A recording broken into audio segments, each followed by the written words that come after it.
আর সেই মহিলাদের আবির্ভাব ঘটবে কাসিয়াতুন আরিয়াতুন, যারা কাপড় পরে থাকবে তারপরে উলঙ্গ, মুমিলাতুন মাইলাতুন, যারা নিজেরা পুরুষের দিকে আকৃষ্ট হবে, পুরুষদেরকে নিজেদের দিকে আকৃষ্ট করার চেষ্টা করবে।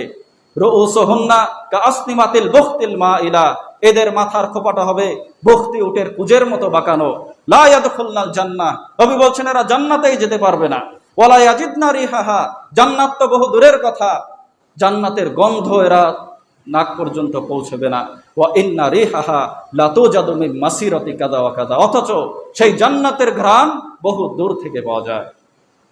তো নারীরা এই কারণে বেশি জাহান্নামী হবে। আমাদের পরিবারের মা বোনেরা যারা পর্দা করে না, মনে রাখবেন, যদি আপনার স্ত্রী, আপনার সন্তান যারা পর্দা করে না, এটা শুধু তাদেরকেই জাহান্নামে নিয়ে যাবে না, বরং আপনাকেও জাহান্নামে নিয়ে যাবে।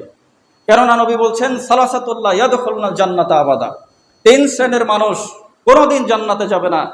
তার এক শ্রেণী হলো আদ-দায়ুস, যে তার পরিবারে বেহায়ার সুযোগ দেয়, যার পরিবার বেপরদায় চলে অথচ সে সেখানে ভ্রুক্ষেপ করে না, এই লোকটাও কখনো জান্নাতে ঢুকতে পারবে না।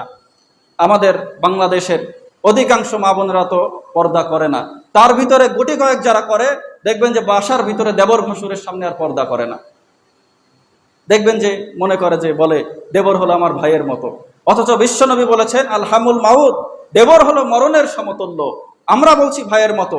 এই কারণে দেখবেন দেবরের সাথে ভাসুরের সাথে কতভাবেই পালিয়ে গেছে বা তাদের সাথে খারাপ সম্পর্ক তৈরি হয়েছে।